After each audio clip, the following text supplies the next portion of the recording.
Good morning friends. आप सभी का हमारे इस चैनल सक्सेस विद वीएससी में बहुत बहुत स्वागत है। तो आज आप लोगों को थोड़ी सी इन्फॉर्मेशन दे देते हैं। इन्फॉर्मेशन ये है कि आज से हम लोग करंट अफेयर को डिटेल फॉर्म में पढ़ेंगे, क्योंकि एसएससी सीजीएल की परीक्षा आगे लगी हुई है और एसएससी सीजीएल की परीक्षा को ध्यान में रखते हुए हम लोग करंट अफेयर को डिटेल वे में पढ़ेंगे। और जो क्लास हम डेली करेंगे उस क्लास का पीडीएफ आपको दिया जाएगा डेली। इस वीडियो के डिस्क्रिप्शन में लिंक दिया रहेगा और उस लिंक के माध्यम से आप लोगों को टेलीग्राम ग्रुप में जोड़ा जाएगा। तो सभी लोग टेलीग्राम ग्रुप को ज़रूर ज्वाइन कर लें, जिसके माध्यम से आप डेली क्लास का पीडीएफ भी ले सकें। तो चलिए शुरू करते हैं 22 सितंबर की न्यूज़ के साथ। तो आज आप देख रहे हैं डिटेल फॉर्म में अच्छे से न्यूज़ को कवर किया गया है। तो सबसे पहली न्यूज़ है लीजन ऑफ ऑनर अवार्ड। सबसे पहले जानते हैं कि लीजन ऑफ ऑनर अवार्ड क्या होता है। तो लीजन ऑफ ऑनर अवार्ड को नेपोलियन बोनापार्टा ने 1802 में शुरू किया था। यह अवार्ड राष्ट्रीयता से परे फ्रांस की उत्कृष्ट सेवा के लिए फ्रांसीसी गणराज्य द्वारा दिया जाने वाला सर्वोच्च नागरिक सम्मान है। यानी कि पहला पॉइंट हमको पता चल गया कि यूरोप में एक बसा देश फ्रांस, जिसकी कैपिटल पेरिस है, तो फ्रांस का सबसे सर्वोच्च सम्मान है जिसका नाम है order of the legion of honour. ठीक है, पहला पॉइंट क्लियर हो गया। और किसने शुरू किया था? तो 1802 में नेपोलियन बोनापार्टा ने शुरू किया था। अब न्यूज़ क्या है? तो न्यूज़ ये है कि हमारे देश की प्रमुख वैज्ञानिक और उद्योगपति, जिनका नाम है डॉक्टर स्वाति पीरामल, इनको व्यापार, उद्योग, विज्ञान और चिकित्सा के क्षेत्र में योगदान के लिए और भारत फ्रांस के संबंध को मजबूत बनाने के लिए इस अवार्ड से सम्मानित किया गया है। आई थिंक आप लोगों को पहली न्यूज़ अच्छे से क्लियर हो गई होगी। एक बार फिर से देख लीजिए। मैं एक एक न्यूज़ को बहुत ज़्यादा डिटेल वे में पढ़ाना चाहता हूँ, जिससे आपका जो एसएससी का एग्ज़ाम आगे लगा हुआ है उस एसएससी सीजीएल के एग्ज़ाम में आप अच्छे से करंट अफेयर को कर सकें। ऐसा मैं क्यों बोल रहा हूँ? क्योंकि एसएससी सीजीएल का एग्ज़ाम जाना जाता है डिटेल्ड करंट अफेयर के लिए। यानी एग्ज़ामिनर एसएससी सीजीएल के एग्ज़ाम में बहुत ज़्यादा डीप में जाकर करंट अफेयर के क्वेश्चंस को पूछता है। तो पहली न्यूज़ हम लोगों ने जानी लीजन ऑफ ऑनर अवार्ड, जो कि फ्रांस का सर्वोच्च सम्मान है। नेपोलियन बोनापार्टा ने इसे 1802 में शुरू किया था और लीजन ऑफ ऑनर अवार्ड से सम्मानित किया गया है भारत की प्रमुख वैज्ञानिक और उद्योगपति डॉक्टर स्वाति पीरामल को, जिन्होंने व्यापार के क्षेत्र में भारत और फ्रांस के संबंध को मजबूत करने के लिए बहुत अधिक योगदान दिया है। तो आई थिंक पहली न्यूज़ आप सभी को क्लियर हो गई होगी। बढ़ते हैं अगली न्यूज़ की तरफ। अगली न्यूज़ ने महाराष्ट्र सरकार ने दौलताबाद किले का नाम बदल करके देवगिरी किला रख दिया है। ठीक है, दौलताबाद किला जो महाराष्ट्र में है उसका नाम बदल करके देवगिरी किला रख दिया है। महाराष्ट्र की बात करें तो वहाँ के नए सीएम बनाए गए थे भी कुछ दिन पहले, जिनका नाम एकनाथ शिंदे है। उद्धव सरकार के खत्म होने के बाद एकनाथ शिंदे को बनाया गया था वहाँ का सीएम। लेकिन न्यूज़ जो है वो है महाराष्ट्र के पर्यटन मंत्री से, जिनका नाम है मंगल प्रताप लोढ़ा। इन्होंने दौलताबाद किले का नाम बदल करके देवगिरी किला रख दिया है।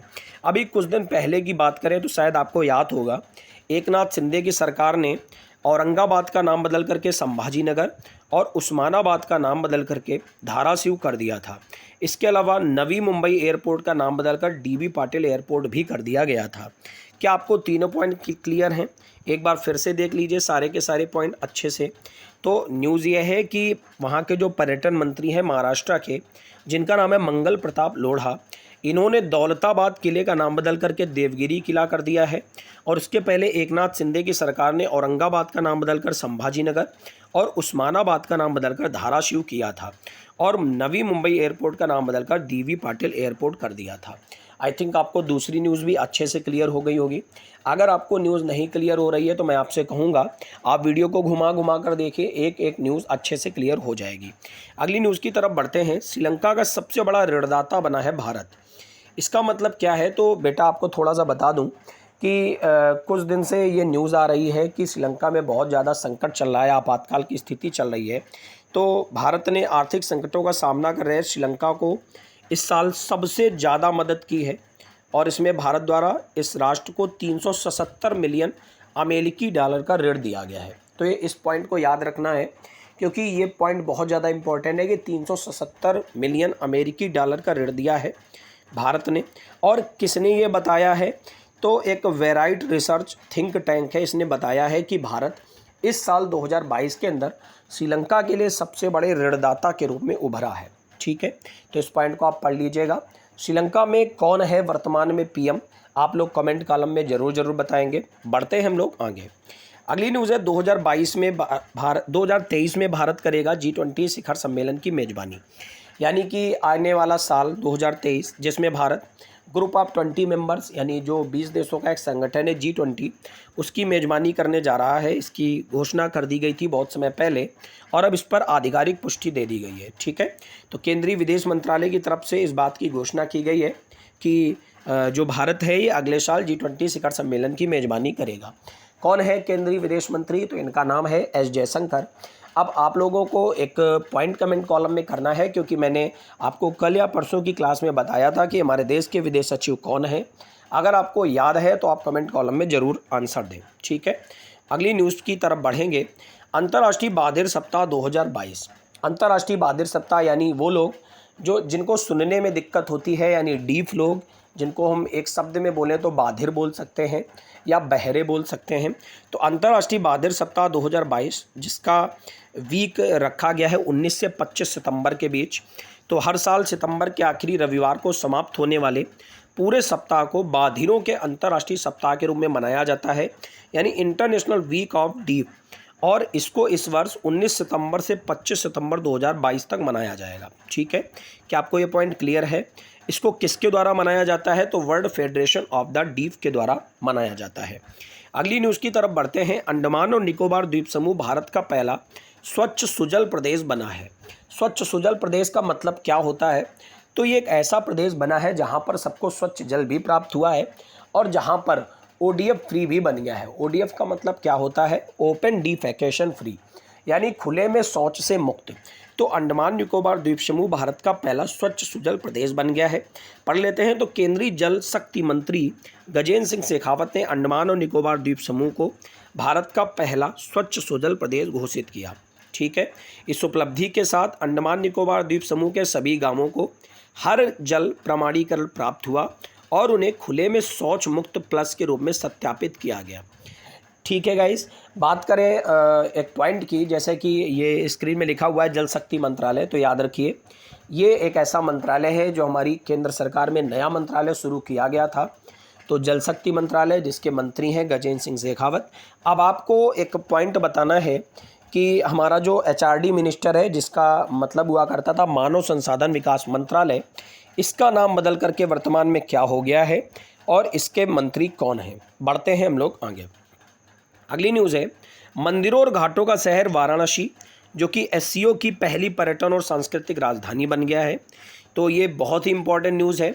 संघाई सहयोग संगठन जिसको हम लोग बोलते हैं SCO, इसकी 22वीं बैठक जो आयोजित की गई है, इसमें जो वाराणसी शहर है इसको 2022-2023 के लिए पहली बार SCO पर्यटन और सांस्कृतिक राजधानी के रूप में मंजूरी मिली है।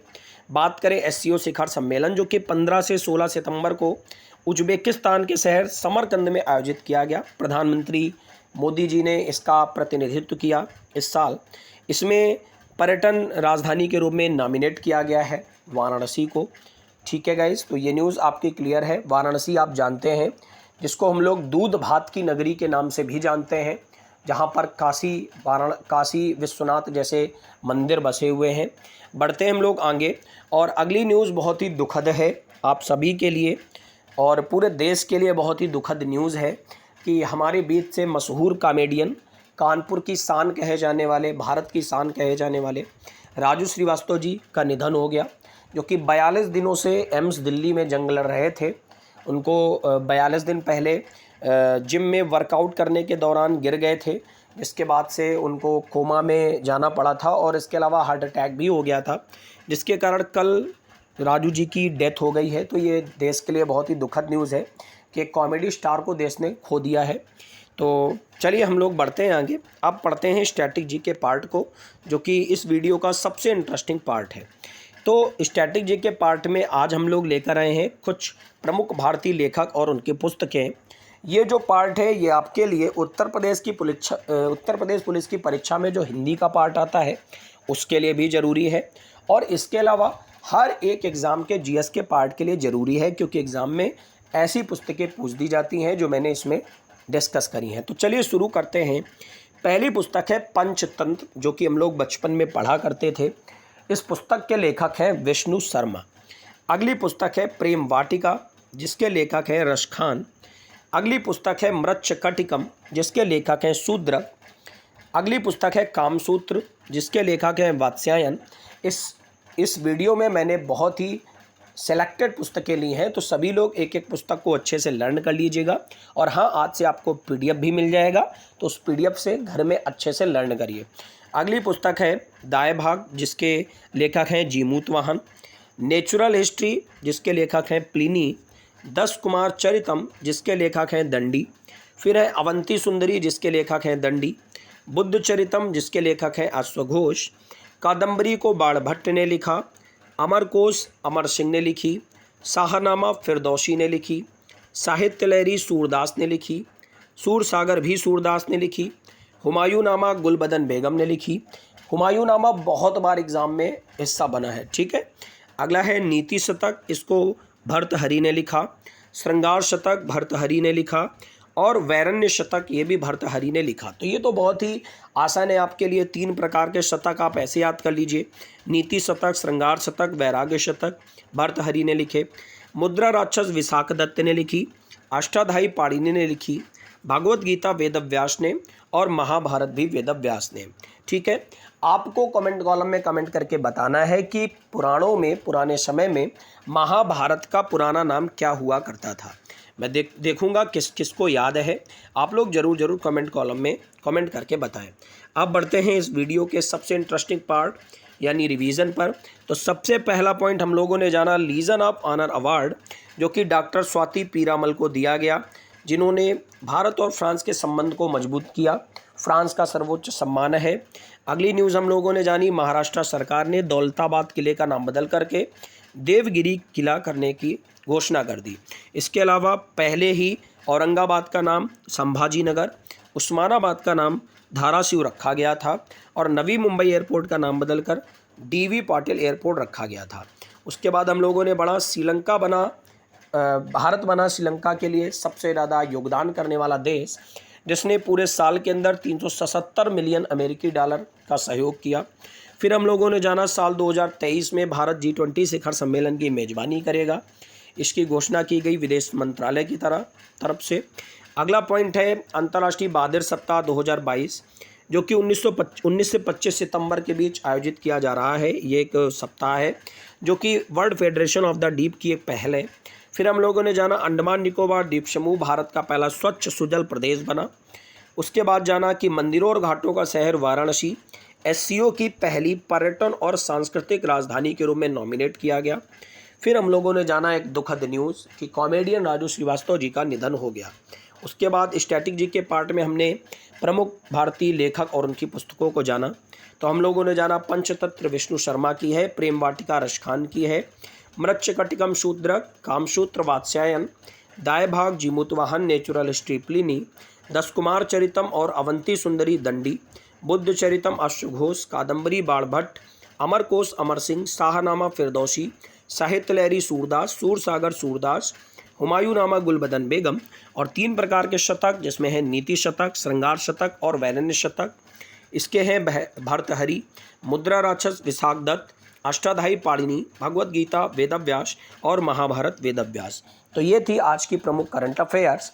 अब मैं आपको आपकी जानकारी के लिए फिर से बता दूं, इस पूरी की पूरी क्लास का PDF का लिंक मैंने डिस्क्रिप्शन में दे रखा है। इस लिंक के माध्यम से आप टेलीग्राम ग्रुप को ज्वाइन कर सकते हैं और उस टेलीग्राम ग्रुप पर आपको डेली क्लास का लिंक मिल जाएगा, जिसके माध्यम से आप PDF को लेकर के घर में भी पढ़ाई कर सकते हैं। तो आज की करंट अफेयर में इतना ही। उम्मीद करता हूँ आपको मेरा कंटेंट पसंद आया होगा।